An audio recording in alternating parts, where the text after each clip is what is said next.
الله عنه وارضاه أن النبي صلى الله عليه وسلم قال: ما يصيب المسلم من هم ولا حزن فيقول: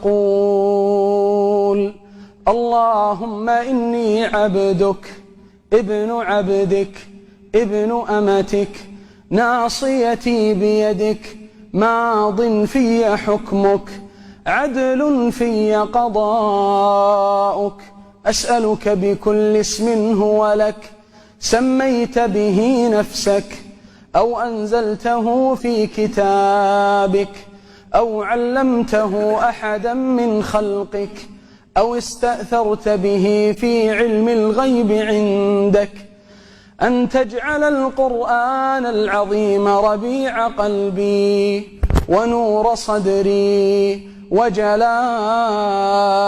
حزني. قال عليه الصلاة والسلام: فمن قالهن كان حقا على الله أن يبدل همه فرجا وحزنه فرحا.